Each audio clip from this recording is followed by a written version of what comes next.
In this episode, we're going to talk about something that is missing from toy shelves today, but was super prevalent back in the 1980s. So, stick around and ignore the spin cycle.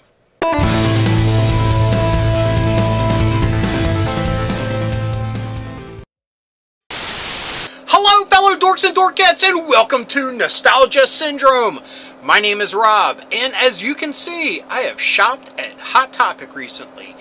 Anyway, in this episode, we will be talking about more forgotten 80s playsets. And like I said, back in the day, playsets were everywhere. Everyone from a toy company with a very small toy line just starting out, all the way up to the big boys, all provided a playset of some sort. Now, unfortunately, a lot of those little guys, yeah, they just hit the ground running at full speed and didn't go anywhere. And yeah, they made a lot of cool toys, but a lot of them are forgotten nowadays. So we're going to be talking about some of those forgotten playsets that they made. But in the future, I'm hoping to sprinkle in a little bit more of the more popular ones that may also be forgotten. You never know. The term forgotten is just kind of open to interpretation when it comes to toys or any collectible, really, because to somebody it is a treasure, it is a fond memory. To others, it's something they've never heard of before. So we're just looking at the scope of everything, and a lot of these are ones that I have forgotten or didn't know existed. So I have a lot of fun looking at these, so much fun in fact that it's super late at night and I just couldn't stop just looking into these and just having a good time. So anyway, without further ado and further rambling, let's get to number one. Our first playset comes from Mego and their Clown Around toy line that was released in 1981.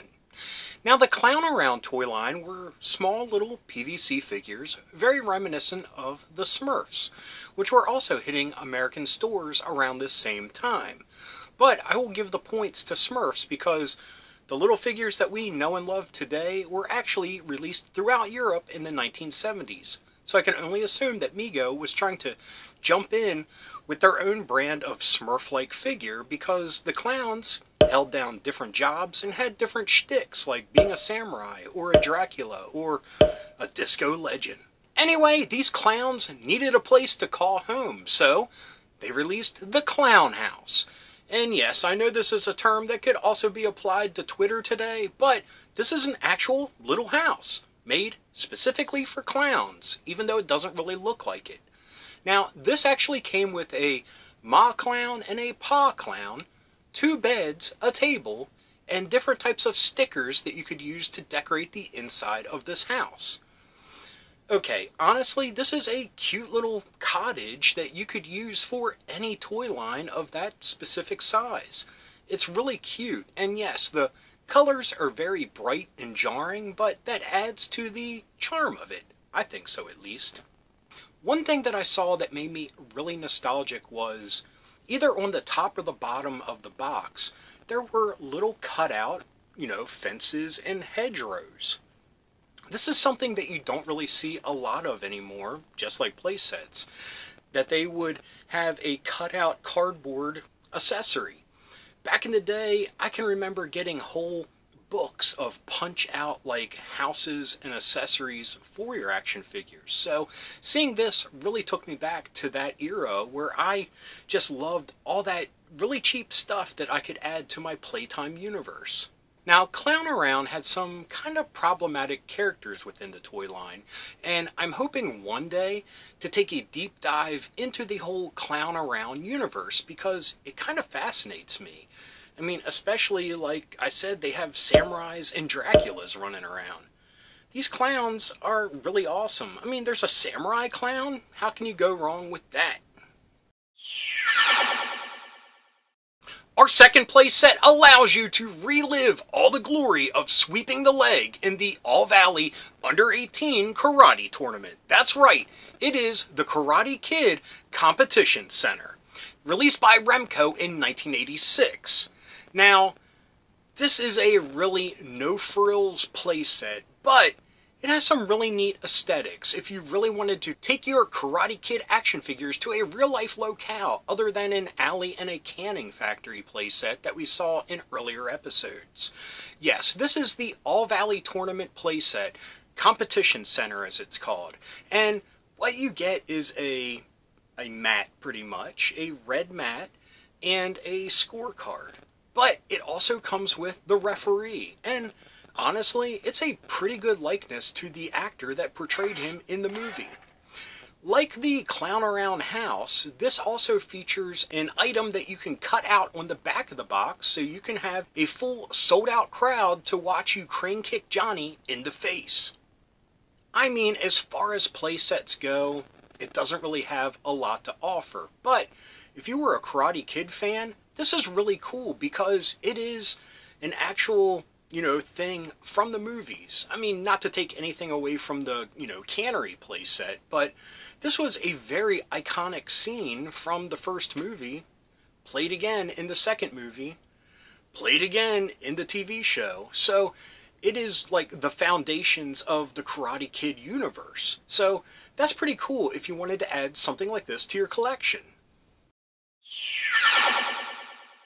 Number 3 comes from Remco in the year 1988, and it was the PLOT, or Point Lookout Observation Tower. Now, the PLOT was a small carded playset, if you will. It featured a round base with a central pillar with a round observation tower at the top. Now, the observation tower allowed you to put machine gun placements, and it had decals around the top of different, screens and buttons and things like that. This is a very simplistic playset that you could use for any of your 3 3/4 inch action figures. This would have worked perfectly for G.I. Joe. And you know what? Props to Remco. Yes, they were a bottom tier toy line that produced some really awesome action figures, but they knew how to make things at a certain price point that virtually anyone could afford. They are definitely one of my favorite toy companies of all time because of that. Because growing up with not a lot of money, Remco toys were the ones I usually came home with over the more expensive, popular toys. So one of the things that Remco did to cut corners and save money was to repackage items like this under new names. It was released again in 1990 for the U.S. Forces toy line, and it was renamed the Sky Fortress. I think that's a pretty apropos name, but I really dig PLOT. I can see some dudes hanging out, telling stories, smoking cigarettes, doing whatever GIs did back in the day.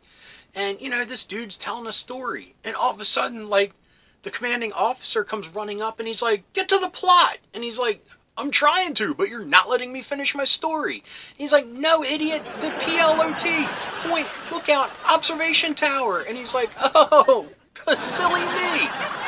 Anyway, yeah, just scratch that. On to the next one. Our fourth playset comes from one of the most adorable toy lines of the 1980s, and one that I really wanted to get but was never able to because, yeah, I'll tell you that in a second. Anyway, it is from Sylvanian Families, and this is a Caravan. This was released by Tomy in 1985, and yeah, I was 9 years old when this came out, so I think my parents probably put a stop to me getting cutesy little toys like this at that time, unfortunately. I mean, I loved this show. I am such a sucker for anthropomorphic animals. I guess you could say I'm a borderline furry. So this toy line was right up my alley. Now, this little Caravan comes with a badger family, and once you open it up, it is a little living space. Everything with a little kitchen, a bed, and living quarters. Now, this toy features the one thing that makes a lot of anthropomorphic worlds fall apart in my eyes, and that is, it comes with a horse. Not a walk on 2 legs talking horse. No. He is a 4-legged regular horse that is a sucker because he has to pull this Caravan house for this badger family. But again, they're badgers. I guess you don't want to mess with them. You know, they got big gnarly claws and yeah, but yeah, I feel sorry for that horse. Why wasn't he, you know, mutated like the rest of the Sylvan? Why wasn't he mutated like the rest of... Why wasn't he mutated like the rest of the Sylvanian families? I don't know, but that's the one thing that just kind of irks me about this playset. Like I said, Sylvanian families was something I would have loved to have when I was a kid. And this Caravan is definitely something I would have liked. I mean, a badger family? How awesome is that? I mean, little grumpy dudes with big claws. You can't go wrong.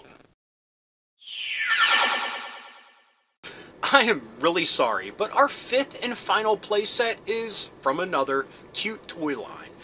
This time it is the fur skins, and I am a sucker for the fur skins. I just love these teddy bears for some reason. The fur skins were created by Xavier Roberts a few years after the Cabbage Patch Dolls, and they featured some of the same things that Cabbage Patch Dolls were known for, like Xavier Roberts' signature and a belly button. Now, these figures that we will be talking about were actually small action figures that you could actually dress up and use different accessories with. But this Moody Hollow General Store came packed with so much awesome stuff, and as a bonus, it came with the character Bubba. Anyway, I'm actually going to grab my phone so I can read off all of the accessories that this general store came with, because it was packed with a lot. So, here we go. I'm going to list these all off. It came with... Well, let me just read the whole thing. The Moody Hollow General Store includes a rocking chair, a porch swing, a hammock, a honey barrel, a counter with cash register, prize-winning pie tray, a mailbox with the zip code 30528 and a half. I don't know what the relevance is of that. I'll have to look that up. 5 general store signs, and a fast-moving soapbox racer for quick deliveries. And like I said, it comes with Bubba, this dude with a straw cap and striped overalls. Now, the Moody Hollow General Store was made by Panache Place, who made a lot of great toys throughout the 1980s. Unfortunately, Panache Place is just one of those names and toy companies that a lot of people don't remember. But I mean, looking at this playset and all of the awesome things that it came with, I mean, Panache Place was really top of their game when it came to things like this. Now, like I said, I apologize for doing 2 cutesy toy lines back to back, but yeah, what can I say? I'm just a sucker for really cute toys, and things like this just really, you know, get my nostalgia just, you know, flowing. Now, although I said my parents wouldn't get me a Sylvanian family because of my age, they did get me a fur skin, which I find kind of odd, but I'm very grateful for. And to top it all off, I got the one that came all in camouflage. You know, a big stuffed bear in camouflage. And yeah, I mean, that kind of fit with my whole, you know, military toy, military movie, you know, just military playtime fun that I was having at that time, which probably a lot of you were as well, because yeah, that just seemed like the thing to do. Everything from G.I. Joe to Rambo to Intertech squirt guns. I mean, yeah, it was a great time to be alive and to be a kid. Anyway, that was 5 forgotten 80s playsets. This is number 8 in the series, and I have to say, it is very late, like I mentioned earlier. It's 3 o'clock in the morning at this moment, and the fault is all mine. Because when I was researching this, I started planning future episodes of this series for later months. Now, it should be easier when I get to those months of July and October, but for now, it really has left me high and dry and scrambling. So, I hope this episode made sense, because I am really tired, and I hope you enjoyed it. So, yeah, I'm going to stop rambling and say this. Thank you so much for watching. If you enjoyed this episode, please give me a thumbs up. If you got something to say, please leave a comment. I love reading them, and I love getting back to everybody. And if you're new around here and you enjoyed this, or any of the episodes that YouTube is recommending down here, please hit subscribe. And if you hit that little bell icon, you will be notified whenever there's a new episode. So anyway, until next time, thank you so much for watching. Keep being rad, and stay dorky.